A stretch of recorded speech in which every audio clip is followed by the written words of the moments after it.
동화책을 좀 읽어요. 동심이 좀 아직 남아 있어요.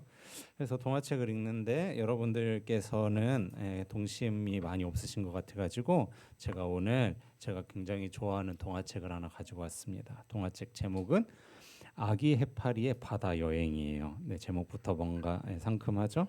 그래서 네, 아기 해파리의 바다 여행이라는 동화책으로 세상에 오염되어서 동심을 잃어가는 여러분들에게 다시금 동심을 불러일으키려고 생각을 하고 있습니다. 아기 해파리가 있었는데 아기 해파리는 늘 자유롭게 유영하는 물고기가 부러웠어요. 나도 저 물고기처럼 바다를 자유롭게 헤엄칠 수 있으면 참 좋겠다라는 생각을 했어요. 왜냐하면 해파리는 지느러미가 없기 때문에 늘 파도가 이쪽으로 불면 이쪽으로 가고 저쪽으로 불면 저쪽으로 가고 이렇게 막 파도에 휩쓸려서 다니니까 아기 해파리는 늘 자유롭게 유영하는 물고기가 부러웠습니다.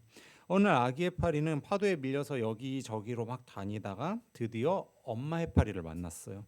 그래서 아기 해파리는 엄마 해파리한테 말했습니다. 엄마, 저는 왜 지느러미가 없어서 저기 있는 저 물고기들처럼 자유롭게 헤엄쳐 다닐 수가 없는 거예요? 물어봤어요.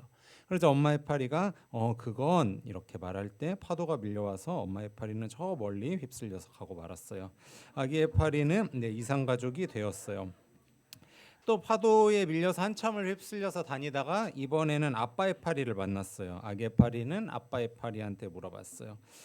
아빠, 저는 왜 지느러미가 없어서 저기 있는 저 물고기들처럼 자유롭게 유영을 할 수 없는 거예요? 마음대로 자기가 원하는 곳에 다닐 수 없는 거예요? 라고 물어봤어요.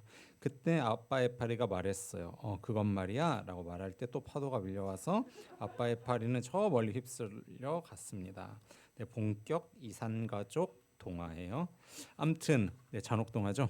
아무튼 그 아기 해파리의 바다 여행이라는 이 동화책은 우리에게 제가 서론 부분만 말씀드렸는데 시사해 주는 바가 굉장히 크고 전달해 주는 의미가 크다고 생각을 합니다. 그것은 무엇이냐면 우리도 아기 해파리처럼 생각할 때가 많아요.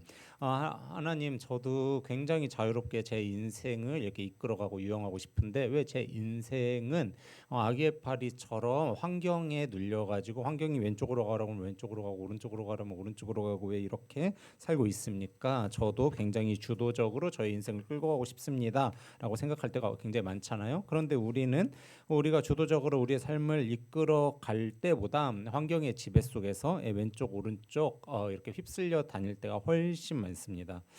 그래서 막 왜 나의 성격은 이런가, 왜 우리 집은 이런가, 왜 나에게 이런 어려운 환경이 닥쳤는가, 왜 저 사람과의 관계는 이런가 하는 등 우리가 그 파도에 휩쓸려서 여기저기 다니는 그 아기 해파리처럼 우리도 환경에 휩쓸려서 이제 여기저기 다니는 거죠. 그래서 다른 사람들을 보면서 부러워할 때가 우리 역시도 이제 있는 거죠. 그래서 우리도 아기 해파리처럼 이제 질문을 던질 때가 많이 있습니다. 오늘은 그 예배가 다 끝난 다음에 총회가 있기 때문에 제가 설교도 조금 줄이려고 해요. 물론 총회가 선거만 할 거기 때문에 그렇게 이제 길게 진행되지는 않을 거지만 그래도 여러분들에게 한 번 정도는 좀 설교가 짧다는 뭐 그런 즐거움도 있어야 되지 않습니까? 그래가지고 제가 오늘은 조금 짧게 하려고 그러는데 근데 여러분들 그 지금까지 교육 12년을 들으셔서 아시겠지만 선생님들은 항상 짧게 한다고 그러고 결국 끝날 때 보면 시간차가 크게 없어요. 그래서 큰 기대는 하시면 실망하니까 아무튼 저는 최대한 줄여보도록 할게요. 아무튼 그래서 우리도 아기 해파리처럼 질문을 할 때가 굉장히 많이 있습니다. 하나님, 저도 환경의 이 강한 지배 속에서 수동적으로 살기보다는 적극적으로 제 인생을 끌고 가고 싶습니다. 이렇게 질문을 할 때가 많이 있죠. 그러면서 하나님 아버지, 왜 우리의 삶은 이렇게 수동적입니까? 질문할 때 하나님께서는 그건 하고 뒤에 말씀 안 하시죠. 그러니까 우리도 되게 좀 하나님이 무엇을 하고 계시는가? 하나님께서는 우리에게 무슨 말씀을 하고 계시는가? 이 환경에 대해서 하나님께서 하실 이야기는 무엇인가라고 질문을 던질 때가 많이 있고요. 그 질문에 대해서 이제 대답을 잘 해주고 있는 성경 본문이 방금 우리가 읽은 에스더서라고 생각을 합니다. 우리가 오늘 읽은 건 에스더서 4장이지만 에스더서 전반을 조금 보아야 되는데 에스더서를 여러분들께서는 잘 아실 거라고 생각이 들지만 여러분들 중에는 에스더서를 잘 모르는 분도 있으실 수 있기 때문에 제가 에스더서를 간단하게 좀 설명을 하도록 하겠습니다. 에스더서의 배경은 페르시아입니다. 지금의 이제 이란인데 페르시아로 이제 이스라엘 모든 민족들이 이제 페르시아의 이제 그 지배 속에서 이제 살고 있었죠. 그 지배 속에서 이렇게 살고 있던 때에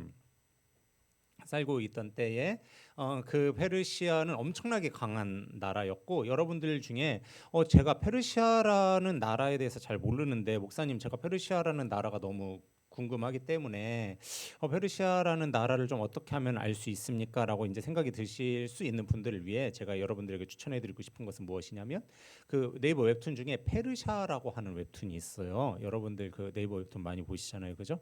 그 뭐 무슨 월요일에 뭐 시네타 뭐 무슨 그 외모지상주의 뭐 치인트 여러분들 뭐 보시는 거 굉장히 많으시겠지만 뭐 유미의 세포들 뭐 보시는 거 많으시겠지만 여러분들께서 그런 좀 비건설적인 웹툰 말고 좀 건설적인 웹툰을 보셨으면 좋겠어요. 그래서 페르시아라고 하는 웹툰이 있는데 그 웹툰을 보시면 여러분들께서 페르시아의 배경에 대해서 굉장히 잘 아실 수 있으시거든요. 그러니까 그런 웹툰을 좀 보시면은 도움이 되지 않을까 이제 싶어요. 아무튼 페르시아는 당시에 엄청나게 초강대국이었고 그 페르시아가 여러 민족들을 이제 점령을 했기 때문에 굉장히 많은 민족들의 이제 집합체였어요. 그래서 영토가 아주 넓었는데, 근데 이 페르시아의 왕비가 누구였냐면 와스디였어요. 와스디였는데 와스디가 어느 날 잘못을 저질러 가지고 폐위가 되고 이제 그 다음번 왕비를 이제 뽑아야 되는 상황이었는데 이제 왕비가 된다라는 거는 엄청난 권력을 이제 손에 쥐게 되는 것이고 그리고 그냥 한 방에 이제 출세할 수 있는 길이잖아요. 그래서 이 페르시아라고 하는 다민족이 연합되어 있는 거대한 초강대국의 수많은 민족에서 자신들의 민족의 가장 그 아름답고 아리따운 이제 여인들을 그 왕비 이제 후보로 이렇게 막 보내는 거예요. 그래서 이제 슈퍼스타 K처럼 오디션이 이제 진행이 되는 거죠. 그래서 오디션이 쫙 진행이 되는데 얼마나 많은 사람들이 그 왕비에 지원을 하기 위해서 왔겠어요. 그래서 수많은 사람들이 이제 몰렸는데 그 중에는 누구도 있었냐면 하다사라고 하는 유대인 여인도 이제 있었죠. 근데 2장에 보면 2장 15절일 텐데 2장 15절을 보면 제가 뭐 9절은 가지고 가지 않았어요. 여러분들 중에 궁금하신 분들은 찾아보세요. 거기 보면 이제 한 명씩 오디션을 보는데 그 오디션의 이 조건이 이게 내시가 정하는 기준이 있고 이 내시가 정한 그 기준 말고 여러분들 게임하실 때 이제 저 마땅한 표현이 생각이 안 나서 여러분들 표현으로는 현질이라고 하잖아요, 그죠? 그걸 하냐 안 하냐가 엄청나게 크잖아요, 그렇죠? 네, 그래서 이걸 안 하면은 이거 안 하고 노가다로 그 고렙에 올라가는 거는 사실상 불가능합니다. 근데 모든 그 이 왕비 후보군들이 이제 속된 말로 이제 현질을 하는 거죠. 그리고 그래서 이제 아이템을 이제 가꾸는 겁니다. 그래서 뭐 향수도 뿌리고 뭐 옷도 입고 이제 아이템으로 이제 치장을 하는데 그렇게 해서 이제 왕한테 가요. 왕이 애프터 신청을 하면 이제 그 사람은 1차 오디션을 합격하는 건데 왕이 애프터 신청을 안 합니다. 누구도 애프터 신청을 안 해요. 근데 이 하닷사라고 하는 여인은 현질을 안 합니다. 15절 보시면 나와요. 그리고 이 내시가 정한 규정대로 그냥 정말 순수하게 갑니다. 그런데 왕이 애프터 신청을 해요. 어마어마하게 이제 놀라운 일이 일어난 거예요. 현질을 안 했는데 고렙이 되는 거죠.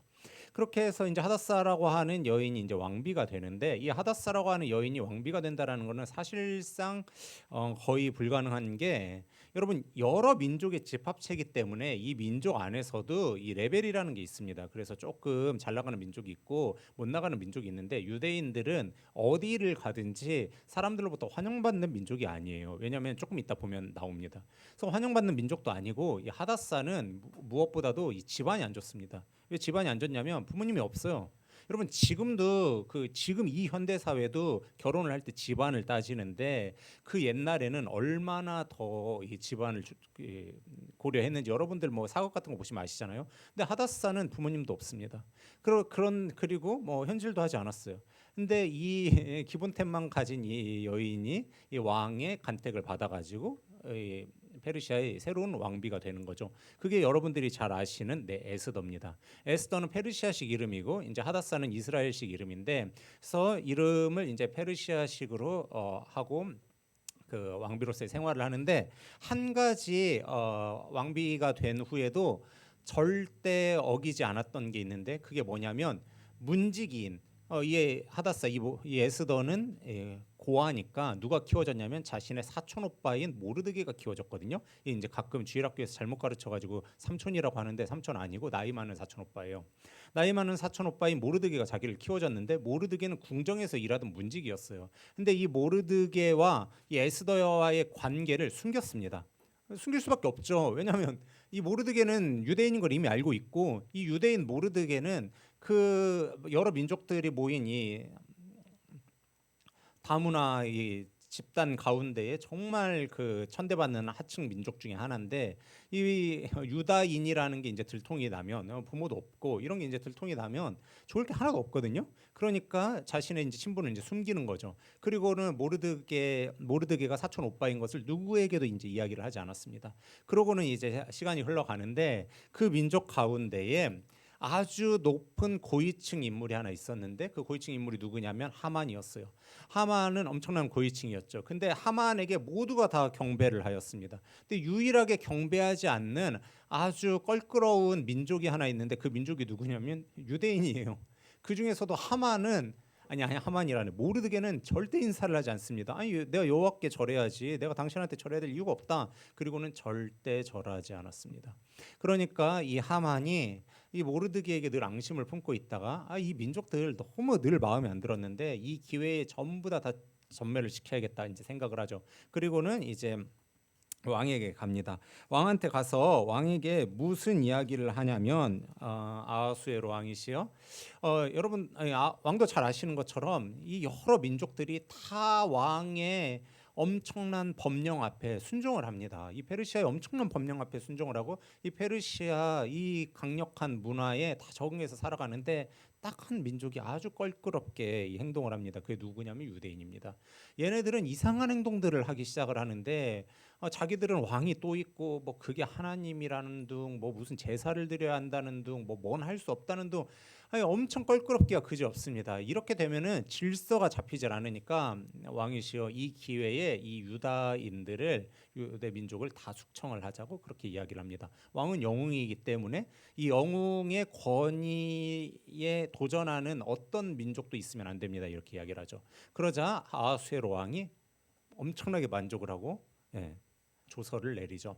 여기서 한 가지 우리가 이제 주목을 해보셔야 되는 것이 무엇이냐면, 우리는 이 에스더서를 히브리 원문으로 번역을 한 성경을 보고 있는데, 얘가 사실은 헬라어 버전도 하나가 더 있어요. 근데 그 헬라어 버전을 우리는 이제 성경으로 여기지 않고 외경으로 여기는데, 카톨릭은 그 헬라어 버전도 성경으로 여깁니다. 근데 헬라어 버전은 히브리어 버전에다가 몇 개가 좀 더 추가가 돼 있는데, 거기에 뭐가 추가가 되어 있냐면, 그 하만이 아하수에로 왕한테 유대인들을 전부 다 진멸하자라고 의견을 내고, 왕이 좋다 해서 전국으로 130개가 넘는 그 지방으로 다 이 법령을 선포하잖아요. 그걸 선포한, 아니 너가 잘 못 이해했어요. 얘 왜 이래? 아무것도 안 했는데. 네. 네. 시리까지도 집중해서 듣는 설교인 거죠. 아무튼 그래서 이 그 조서가 있습니다. 그 조서가 그 헬라어 버전 에스더서에는 그 조서의 내용이 나와 있는데, 우리가 뭐 외경을 볼 건 아니지만 걔를 보면은 우리가 이 에스더서를 조금 더 적나라하게 느낄 수가 있어서 제가 그 조서를 몇 구절만 읽어드릴게요. 이렇게 이제 조서가, 왕의 조서가 전국으로 이제 하달이 된 건데 읽어드릴게요. 이 땅 위에 사는 모든 부족 가운데에 한 못된 민족이 섞여 있다. 유대인이죠. 그들은 왕명을 거역하고 통치를 방해한다. 이 유별난 민족은, 유대인이죠, 온 인류와 사사건건 충돌하며 괴상한 법제도를 가지고, 율법이죠, 우리의 국익을 해치며 극악한 범죄를 저질러 왕국의 위협에 이르렀다. 종직의 제1인자인 아하수에로에게는 아버지 같은 하만, 그러니까 하만이 아하수에로보다 훨씬 더 나이가 많았음을 우리가 이제 알 수가 있는 거예요. 아버지 같은 하만, 그러니까 하만의 권력도 엄청났던 거죠. 아버지 같은 하만의 충언에 따라 아달월 14일을 기하여 여자, 어린아이를 포함하여 모두 칼로 베어 죽여라. 칼로 그어서 죽이라는 거죠. 그러니까 진짜 잔인하게 표현하고 있는 거예요. 우리를 반대하는 자들은 단 하루 만에 힘으로 지옥에 몰아넣고 이 나라의 평화를 이룩하라 이렇게 돼 있습니다. 저는 이거 딱 읽으면서 뭐 생각나냐면 과거 우리 한국 교회에 이 북한이 기독교인들 핍박했지 않습니까? 공산당들이 딱 그 선언문하고 비슷하더라고요. 그러니까 하루 만에 어떻게 하래요? 여자, 어르신, 노인들 가릴 것 없이 어린아이 뭐 가릴 것 없이 칼로 그어서 다 죽이라는 거예요. 그래서 지옥에 몰아넣고 우리가 힘으로 다 지옥에 몰아넣고 평화를 이룩하자. 이것은 굉장히 높은 아하수에로 왕의 아버지 같은 존재인 하만의 이제 충언에 의한 거다라고 이렇게 돼 있으니까 우리가 이를 통해서 알 수 있는 게 뭡니까? 첫 번째, 하만의 권력이 어마어마했구나. 두 번째, 이 위기가 엄청나게 큰 위기였구나. 여러분들 다 인생의 위기를 겪고 계시는데 그거 게임이 안 되는 겁니다. 지금 다 죽게 생긴 거예요. 그러니까 엄청나게 심각한 상황인 거예요. 세 번째, 이 왕의 법령을 여기서 살아남을 길이라는 게 없는 거죠. 그러니까 아주 심각한 상태인 겁니다. 이것이 이 집단 학살이 선포되자 이것을 제일 먼저 위기로 느낀 인물이 누구냐면 당연히 당사자인 모르드게죠. 자기로부터 시작이 되었고 자기는 궁전에서 일하고 있으니까. 그러니까 모르드게가 발빠르게 이 문제를 해결하려고 막 발버둥을 칩니다. 그리고 누구에게 가냐면 에스더에게 가죠. 왜? 에스더가 지금 자기 민족 중에 최고 권력자니까요. 에스더한테 가서 뭐라고 하냐면 에스더야, 지금 너가 왕비니까 이 문제를 가지고 왕한테 가서 좀 해결을 봐라 이렇게 얘기를 합니다. 그러자 에스더가 뭐라고 얘기합니까? 못 간다고 얘기해요. 거절합니다. 왜요? 아니 왕이 부르기 전에 가면은 죽을 수도 있습니다. 그게 이제 그 나라의 법이니까 죽을 수도 있는데 근데 왕이 지금 나를 부르지 않은 지 굉장히 오래됐다. 근데 내가 가면은 이게 지금 시기적으로 죽을 것 같다 이렇게 얘기를 해서 못 간다고 합니다.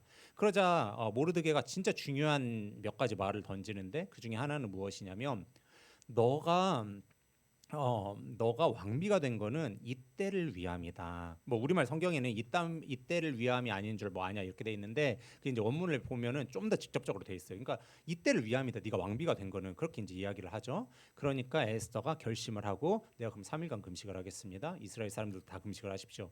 그리고 내가 죽으면 그냥 죽겠다라는 마음으로 가겠습니다. 이렇게 하고 이제 왕에게 나아가죠. 근데 재밌는 것은 이 이야기의 반전이 몇 장을 기준으로 반전이 일어나냐면 6장을 기준으로 반전이 일어나요. 그래서 이 에스더서의 구조를 우리가 자세히 보면은 이 에스더서가 우리에게 던지는 메시지를 조금 더 정확하게 알 수 있는데 그 구조를 좀 보여주시겠습니까? 이 구조를 보면은 우리가 이제 좀 더 분명하게 알 수 있는데 아하하하 네, 구조를 다시 보여주세요. 구조. 이거를 구조를 보여주셔요. 네. 네. 이게 제가 조금 제가 손을 댔어야 되는데 제가 손을 잘못 댔네. 요게 뭐냐면 이게 지금 요게 지금 역교차로 돼 있어야 되는데 제가 표시를 좀 잘못했어요. 보시면 잘 보세요.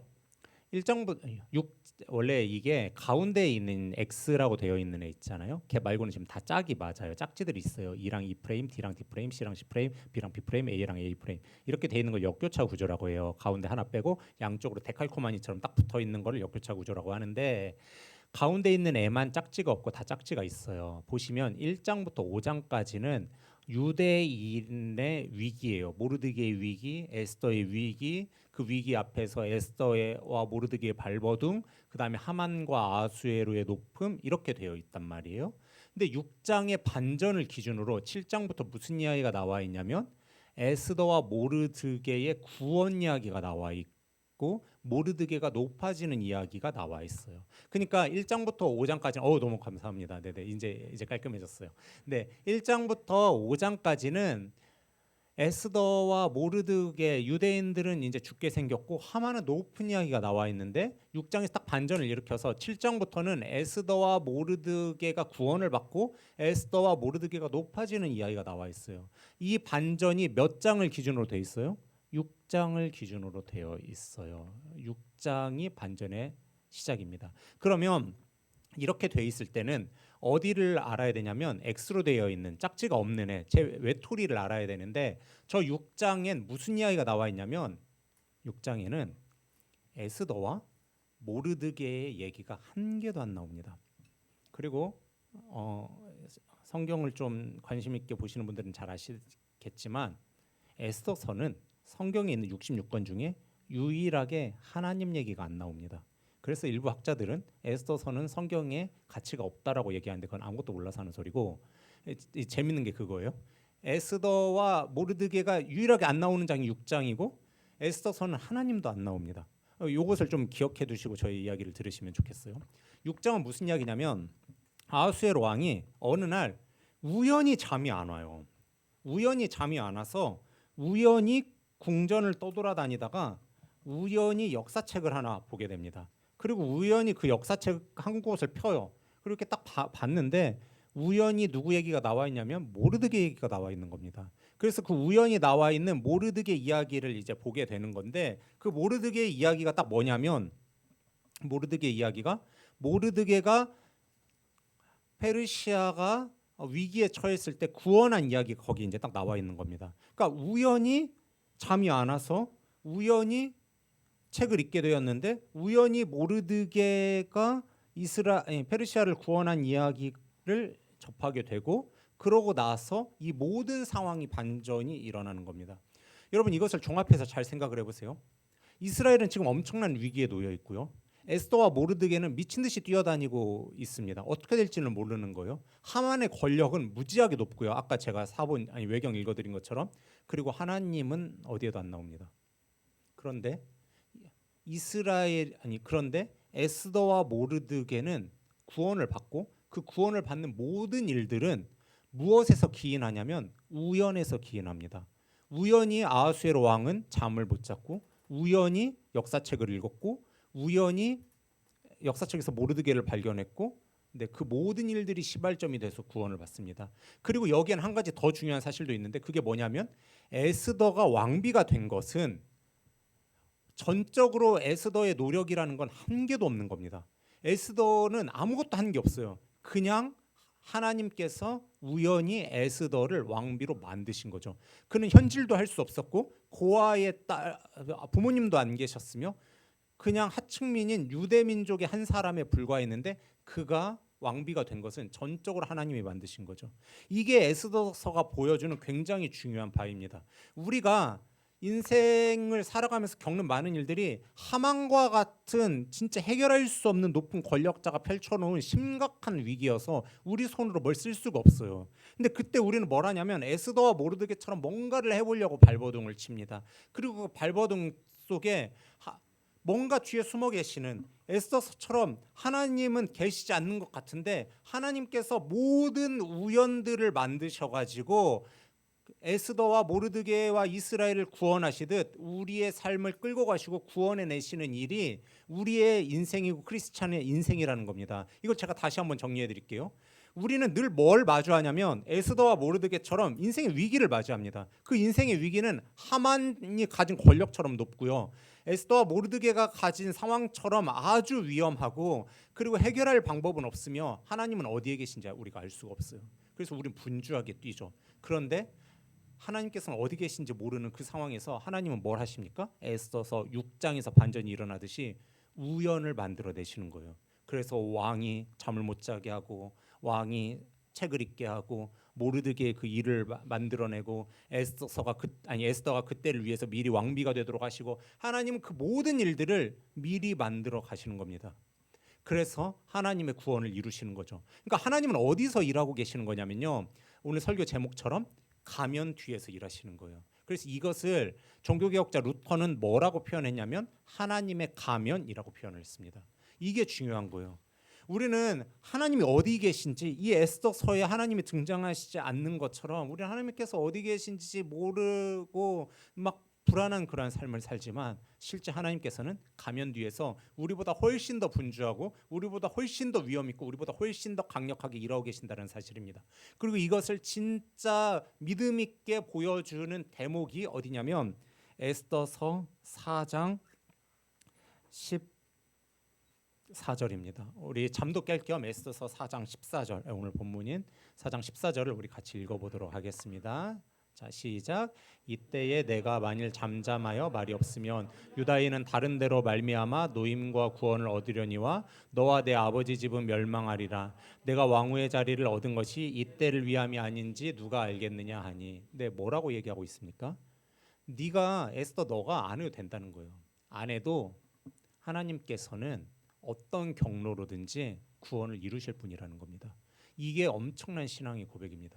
우리는 늘 어떤 두려움에 쌓여 있냐면 일로 가면은 망할 것 같고 일로 가면 좀 덜 망할 것 같고 이쪽으로 가면은 어떨까 막 늘 이 불안 속에 살아갑니다. 가면 뒤에 숨어서 우리보다 훨씬 더 크게 일하시는 하나님에 대한 인지가 별로 없습니다. 그런데 모르드게는 정확하게 하나님에 대해서 인지하고 있습니다.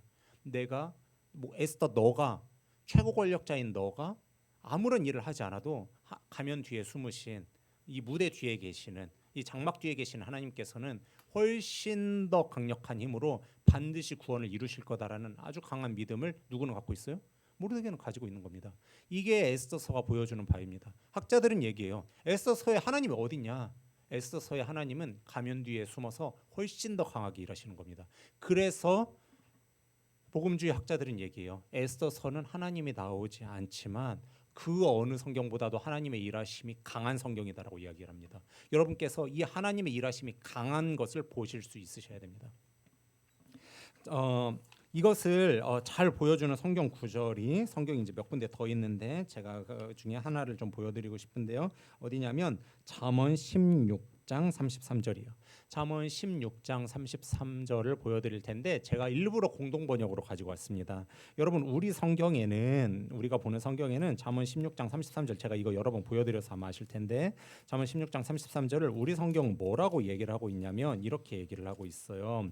제비는 사람이 뽑으나 모든 일을 작정하기는 여호와께 있느니라 이렇게 얘기를 하고 있는데 공동 번역이 얘를 조금 더 적나라하게 보여줍니다. 뭐라고 보여주고 있어요? 주사위는 사람이 결정은 야훼께서. 이게 우리 인생입니다. 우리는 늘 무슨 생각을 하냐면 주사위를 내가 던진다고 생각해요. 인생의 결정을 내가 하고 있고 내가 여러 가지를 선택하고 그렇기 때문에 늘 막 불안해하는 게 너무 많단 말이에요. 이게 일이 나오면 이게 끝날 것 같은데 어떡하지? 주사위는 내가 던지는데 어떡하지? 이쪽으로 하면 끝날 것 같고 이쪽으로 가면 좀 나을 것 같은데 A를 선택하면 좋을 것 같고 B를 선택하면 망할 것 같은데 나한테 A가 될 가능성이 적은데 어떻게 하지? 늘 이 불안 속에 산다고요. 근데 모든 결정은 누가 하냐면 여호와께서 하시는 겁니다. 그래서 우리의 주사위 던짐보다 우리의 선택보다 훨씬 더 크게 뒤에서 일하시는 여호와를 여러분들께서 보셔야 되는 거예요. 제가 예전에 너무 힘들 때 A를 선택해야 될지 B를 선택해야 될지 막 고민이고 A를 선택해도 죽을 것 같고 B를 선택하면 더 죽을 것 같은 때가 있었어요. 그래서 제가 그때 우리 교회도 한번 오셨던 걸로 아는데 정승원 교수님이라고 계십니다. 총신대에 그 쉐이커스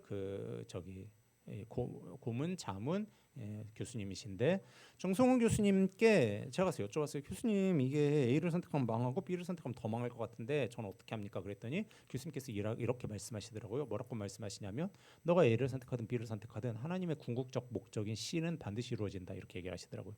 여러분 이것을 오해하셔가지고 그럼 내가 선택을 아무렇게나 해도 결국 하나님 뜻은 이루어지니까 나는 책임감 없이 내 맘대로 해야겠다라고 생각을 하시면 절대 안 됩니다. 이렇게 생각하시면 안 되고 제가 왜 이렇게 얘기하냐면 제가 한때 그렇게 생각했어요. 그래서 어떤 선택을 하든지 하나님 궁극적 뜻인 C는 이루어지니까 나는 내 맘대로 해야겠다라고 생각을 했는데 그렇게 했다가는 하나님께서 반드시 우리에게 그 책임의 결과를 물으시더라고요. 그래서 제가 그때 이것은 아주 건강하지 않은 신앙생활이구나라는 걸 이제 깨닫고 나서 완전 반성을 했는데 여러분 A를 선택할지 B를 선택할지 오늘 그 선택에 대한 설교를 하려는 건 아닙니다. 그렇기 때문에 이것은 이제 그 선택이 궁금하신 분들은 유튜브에 가면 뭐 팀켈러 목사님이나 좋은 목사님들께서 이렇게 설명해 놓으신 내용이 있으니까 그것을 보시고 오늘 설교의 요지는 무엇이냐면 우리의 선택, 우리의 불안한 삶보다 훨씬 더 크게 가면 뒤에서 일하시는 여호와가 계시고 그 여호와를 여러분들께서 기억하셔야 된다라는 사실입니다. 자, 여러분들에게 이것과 관련돼서 좋은 예화가 있어가지고 한 가지를 좀 말씀을 좀 드리려고 합니다. 그것은 이건데 얼마 전에 우리가 이제 수련회를 할 때 어느 교수님께서 오셔가지고 우리에게 좋은 말씀을 전해주셨죠. 제가 이번 주 월요일에 그 교수님과 같이 식사를 할 일이 있었어요. 근데 교수님, 제가 원래 그 사람하고 한 2시간 대화하면 우리 집에 놀러 와본 청년들은 알아요. 한 2시간 대화하면 그때부터 저는 이제 너무 힘이 드는 거예요. 그래서 저는 어딘가 가서 혼자 쉼을 누려야 돼요. 사람하고 2~3시간 이상 대화하는 걸 잘 못합니다. 근데 그 교수님하고 몇 시간 얘기를 했냐면 6시간 얘기를 했어요. 저로서는 엄청나게 많은 대화를 나눈 거예요. 그래서 제가 교수님께 궁금한 것들을 진짜 많이 물어봤는데 교수님께서 저한테 재밌는 얘기를 많이 해주셨고 유익한 얘기를 많이 해주셨는데 그 중에 오늘 설교와 참 이렇게 잘 맞는 예화가 있어가지고 여러분들께 말씀을 드릴게요. 그 교수님께서는 우리나라의 이 교수들 중에 진짜 탑 티어라고 하는 교수님이세요. 그래가지고 뭐 우리나라의 그 유명한 교회들에서 다 늘 이제 설교를 하시고 진짜 잘 나가는 분이시죠. 근데 이분께서 지금 제 나이보다 더 어렸을 때 이 총신대 교수로 이제 오신 겁니다.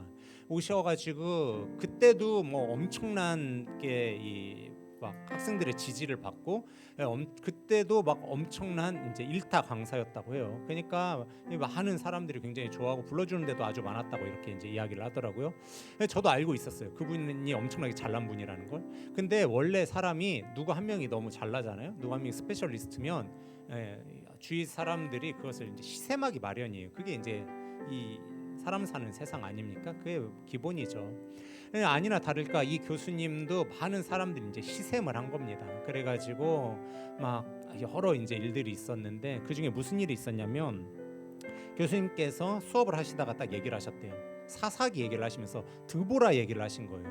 드보라가 여자 사사인데 남성 중심 사회잖아요. 이 고대 사회가 그 사회에서 여자 사사로 진짜 멋지게 사역을 감당한 게 드보라인데 그 드보라 이야기를 딱 하시면서 무슨 말씀하셨냐면 당시에 유대 남성들이 형편없으니까 하나님께서 여성 지도자인 드보라를 세우셔서 남자들이 코를 납작하게 누르셨다라는 얘기를 하셨어요. 근데 그걸 누가 이제 녹음을 한 거죠. 이렇게 녹음을 해가지고 그 녹음한 얘기를 그거를 다른 사람한테 넘긴 겁니다. 그래서 그걸 넘겨받은 분이 이걸 가지고 총회에 문제 제기를 한 겁니다. 어떤 문제 제기를 했냐면 우리 예장 합동 교단은 여성 목사 안수를 금지하고 있는데 그 법을 어긴 거다 이렇게 이제 문제 제기를 한 거예요. 그러니까 그게 무슨 소리예요? 아무튼 그러니까 이게 사람이 정치적이 되면은 정말 한도 끝도 없는 겁니다. 그리고 또 다른 이제 발언도 문제 제기를 한 거니까 그러니까 몇 가지 발언들을 문제 제기해서 그 교수님에게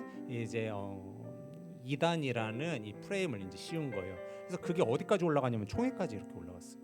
근데 의외로 이 사람 사는 세계는 다 똑같고 목회자 사는 세계도 그반 크게 다르지 않습니다. 저도 비슷한 일을 경험해봐서 알아요. 작년에 저희 어머니께서 다른 교단에서 목사 안수를 받으셨어요. 어머니께서 그냥 신학교를 너무 다니고 싶으셨고 신학을 공부하고 싶으셔서 공부하신 다음에 목사 안수를 받았어요. 아무런 문제가 없습니다.